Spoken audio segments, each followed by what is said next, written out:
Good morning, true crime friends. How you doing today? It's a Friday. Happy Friday. It is Friday, April the 12th, 2024. Look, there is a lot happening in true crime news. But first, we have to talk about the fact that OJ died yesterday.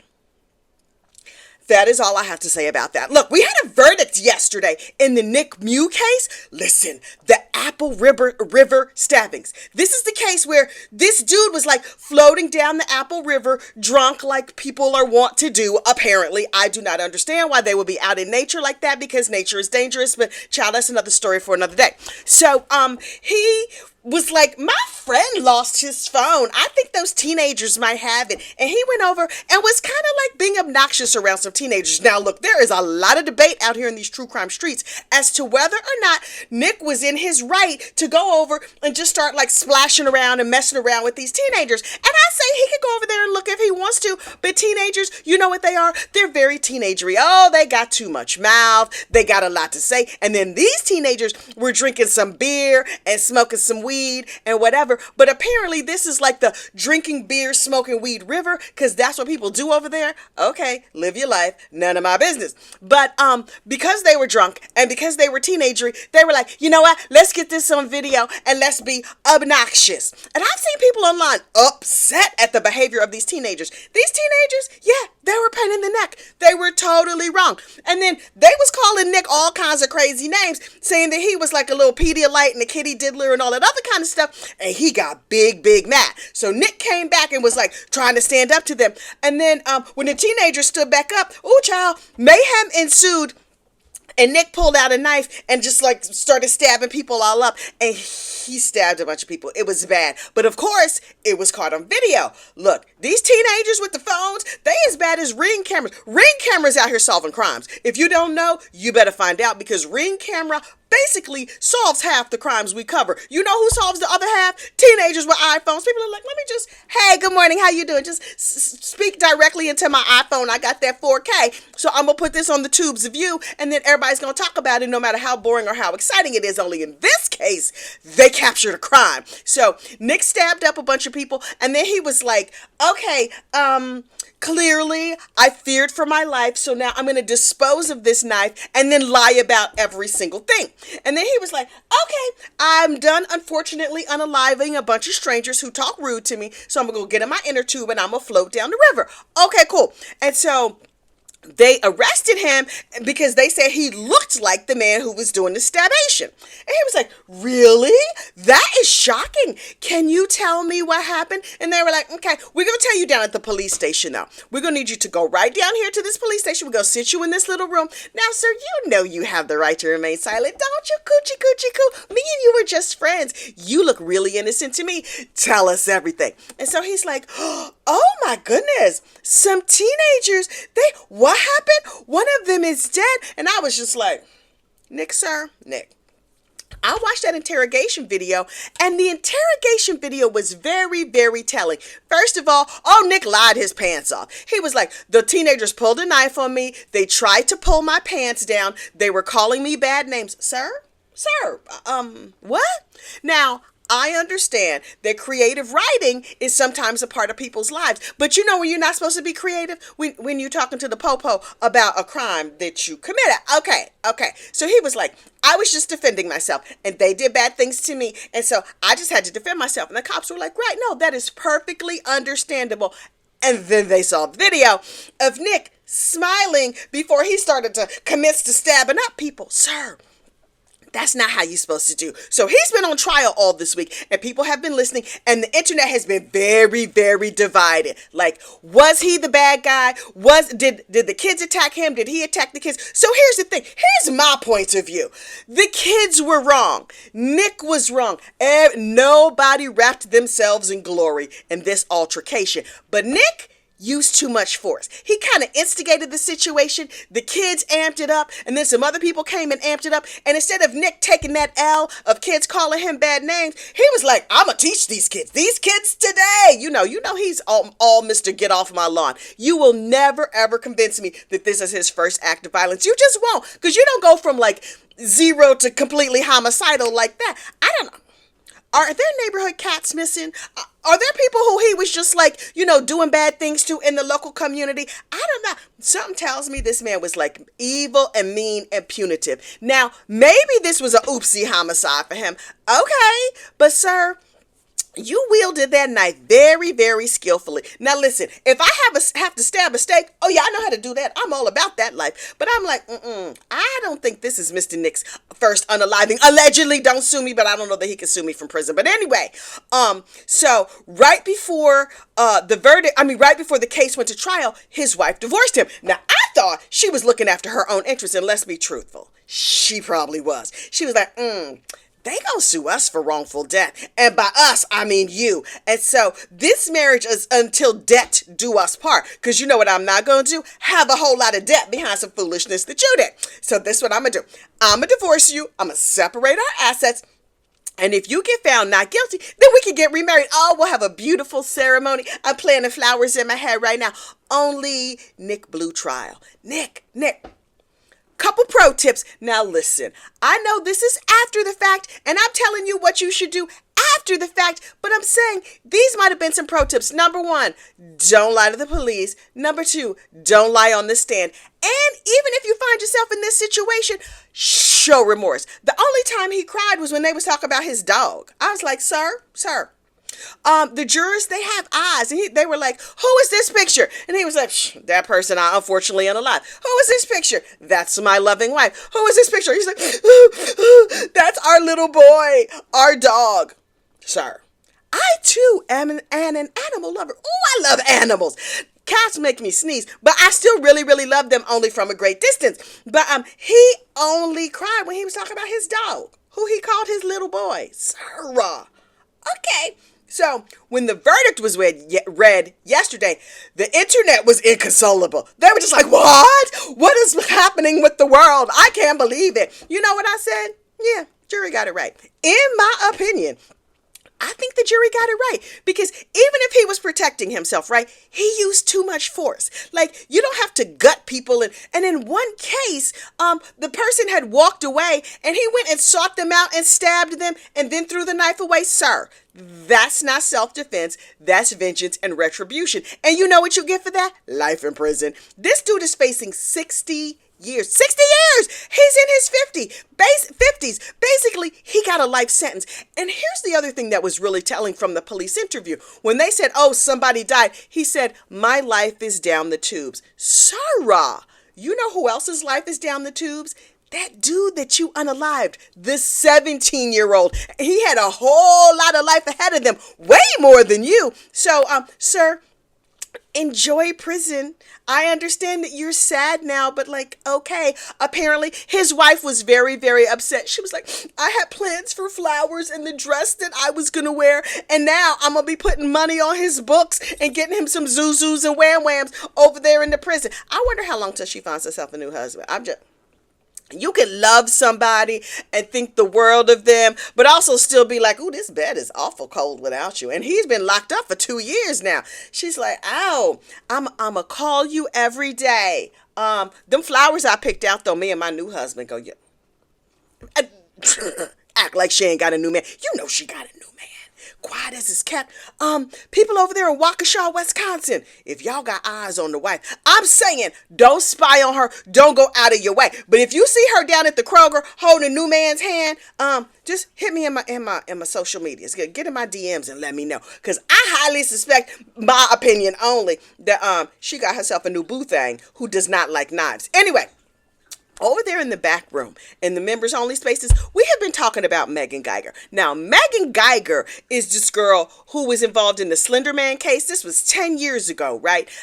She was 12 years old. She had a little ticklish brain. And she was like, you know what? The fictional character Slender Man, I think he's out to get me. And her friend was like, yeah. He's gonna get you. And so what they decided to do was to, these two 12-year-olds got together and they stabbed up their other 12-year-old friend to appease the Slender Man. What? So the girl who got stabbed, she lived, thank goodness. And then Megan, who was the chief stabber and the stabbing assistant, whose name escapes me, right? Alyssa, something like that. The stabbing assistant, both of Megan, the stabber, and the assistant stabber went to the mental hospital. They were sentenced to real long sentences. Well, the assistant stabber got out after like 7 or 8 years because they said, they had fixed her brain all up. And so now she's a sophomore in college. Oh, Lord, I want to know exactly what school she went to. I hope it's not the same school my kid goes to. Anyway, so Megan is like, I have been here in the nervous hospital for 10 years. Yes, I was sentenced to like 60 or 80 or some huge amount of years.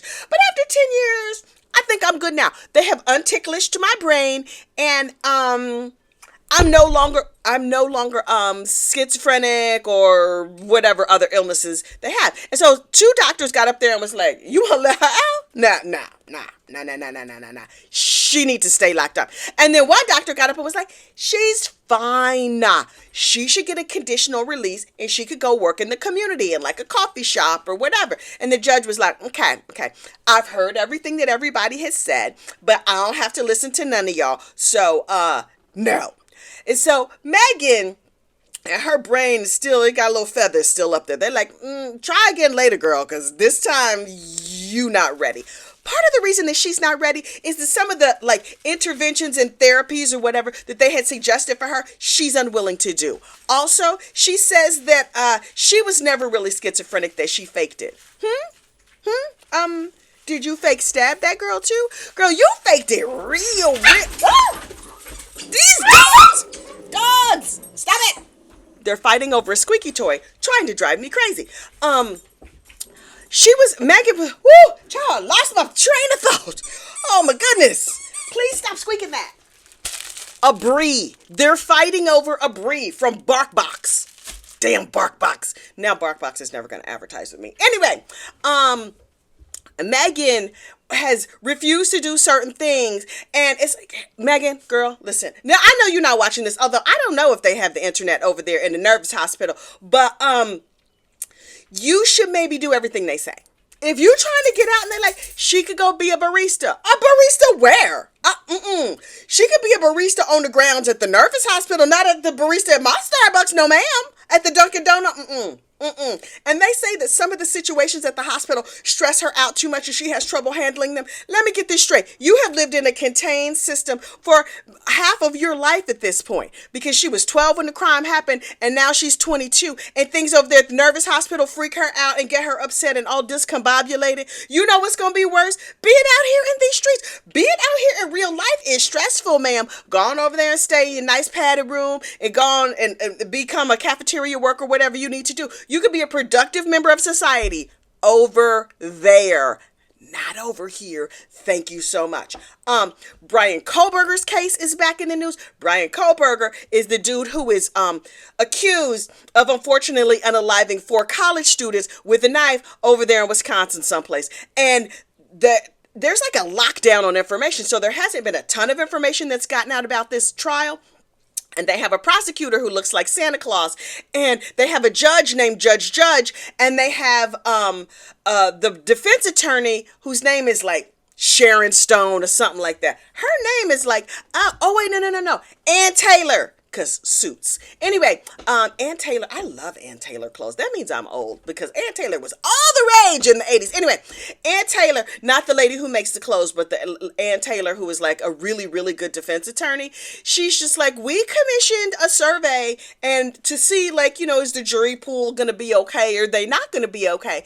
And the people who were doing the survey to poll the jury or whatever in the local community asked some questions they weren't supposed to ask. And so Santa Claus, the prosecutor, and Ann Taylor with the suits got into a fight in court, and Judge got all up in it. And I was like, okay, that case is a little bit too sad for me, and it makes me want cookies. And so I don't really dive too deep into that case, but when people get spicy with each other in court, I'm like, oh yes, please, I'm leaning in. Let me see every single thing. And so they were fighting in court the other day, and everybody was like, you should have seen it. And then I saw it, and I was like, oh, it's just a little bit of snark. I mean, listen, I'm a reality TV fan. I'm used to people getting mad at smacking each other. Just saying like fresh things with your mouth in court.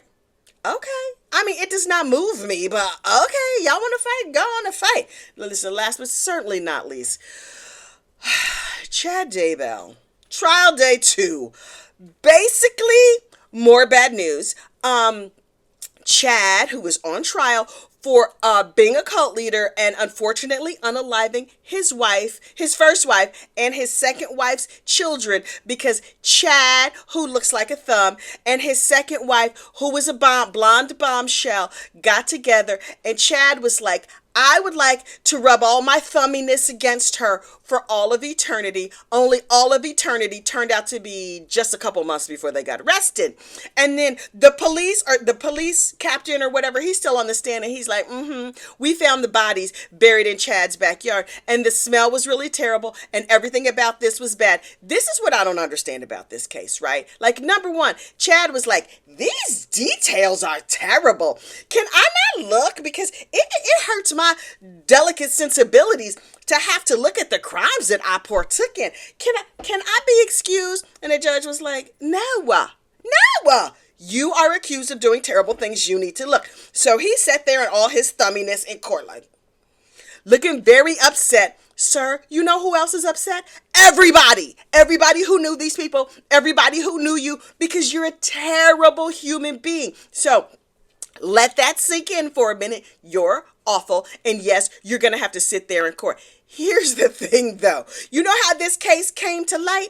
The grandparents of one of the kids that Chad was involved in unaliving. Listen, this grandma and grandpa, why did these people think that we could just do away with this little boy? And his grandparents, yes, they love him. Yes, they're obsessed with him. Yes, they have shaped their whole life around making sure little JJ had a good life. If he goes missing, I'm sure they're just going to be like, oh, well, we have other grandkids. No, they are not. You know what they're going to do? Hunt your lion behind to the ends of the earth. And that is what they did. These grandparents live in Louisiana. They have flown out to Idaho, Iowa, wherever this trial is taking place, someplace out west where there's potatoes and stuff. They have moved into this state for the 6 to 8 weeks of this trial. They are like, we've spent years looking for this little boy. We've spent years waiting for this trial to come. You think we're not going to get us an Airbnb over there in Idaho, Iowa? You are wrong. We are here. We will be on the news every day. We will be the face that you see when you open your eyes and when you close your eyes at night. We have no chill and we got nothing but free time. These people are retired. Sir, if you want to get rid of somebody's kid, which P.S. I do not recommend, you should probably do it of somebody who's busy or who has a whole bunch of kids and who does not have all the free time. These people got nothing but free time. Oh, they're going to be writing books. They're going to have podcasts. They move their whole lives to Idaho, Iowa, so they can just sit and watch you be in court. Sir, this is not going to go good for you. It's just not. Everybody knows that you're going to be convicted. We just waiting for all the evidence to come out. Now listen, have I prejudged this case? Yes, absolutely I have, as has the rest of the world. But pro tip, I'm not on the jury. I don't have to be unbiased. I can be as biased as I want to be. Here's a little thing though. There's a movie out here in these streets called My Mother's Keeper, My Mother's something. I don't know. It's on Netflix by Sky Borgman. You know Sky Borgman. Sky Borgman did that true crime documentary called Abducted in Plain Sight. Have y'all seen Abducted in Plain Sight? If you have not seen Abducted in Plain Sight, it is the most unhinged true crime you could imagine, where nobody dies as a result of these crimes. But this girl gets kidnapped, abducted in plain sight. Her parents were like, yes, you, as a teenager, you could go stay with the adult neighbor, even though he's a little bit creepy, because they're like, we're nice people. He's obviously a nice person because he goes to our church, and you could go stay with him. And I was like, what, parents? What? This dude used some biblical whatever, did some hocus pocus, waved a magic wand. I don't know how he did it. But he convinced these parents that it was okay for him to take their daughter because they were friends. And then they got married. Child, the whole there's some spoilers in that I'm not going to give here that will have you clutching all of your pearls. Child, that are just like, what? They did what? He did what? Abducted in Plain Sight, directed by Sky Borgman. Now, Miss Sky Borgman, who clearly loves a salacious docudrama, made a movie about the Chad Daybell debacle, and then included all the relevant people. They got interviewed for Sky Borgman's movie, and I watched as soon as it came out. What is that movie called? My Mother's something. I don't know. Not Without My Mother. No, that's Not Without My Daughter. Child, I don't know. As soon as I press stop on this video, it will come flooding back into my brain. But right now, my brain is busy just trying to talk and read my notes and keep up with all of this. So look. Sky Borgman did a movie about Chad Daybell and Lori Vallow Daybell and the whole mess that they are. But the thing that you really, really, really need to pay attention to, if you are so inclined, is the Reverend Donna Serafina Donna. One of those is her actual name. Reverend Donna Serafina Donna is a psychic who 5 or 6 months before Tylee and JJ were found, did a psychic reading, and told all the internet what happened to Tylee and JJ. Now, at the time that Reverend Donna Serafina Donna did her psychic reading, Tylee and JJ were just missing. And everybody was like, they're probably hiding with some church member. And then Reverend Donna was sitting over there at her house, and she has a dead daughter. And her daughter was like, hey, Ma, hey, girl, how you doing? Listen, I met this girl over here in the afterlife, and her name is Tylee, and she want to talk to you. And Donna was like, well, I don't normally talk to people unsolicited, but have your friend Tylee come through. So Tylee came through and was like, Donna, girl, let me tell you what happened. Let me see. Okay, so first, this. And she broke down everything that had happened, including where the kids were buried, the conditions of their body, exactly what happened to them. And at the time that Reverend Donna did this reading, everybody was like, she sounds nuts. And even Donna was like, I hope this reading is wrong. This is not how I normally do things. This sounds crazy. But Tylee was very insistent in the afterlife that she had to tell her story. But Reverend Donna in the video says, I hope this is wrong. I hope this is all wrong. I hope these kids are just missing, but I guess we're going to see. And then she posted it and nobody paid attention. And then months and months later, the bodies were found exactly like Reverend Donna said they would be, in the place, in the condition. And then at the time that the bodies were first found, the police weren't giving out a whole lot of details. Well, Reverend Donna knew all the details, and she had posted them to the internet. And so I watched them and I was like, oh, that can't be right. And then as we went through Lori's trial, a lot of what Donna said was dead on. It is creepy and disgusting. Also, it's things that Reverend Donna said that have not come out in the media. I don't know that they'll come out in these trials either, because they're too gross.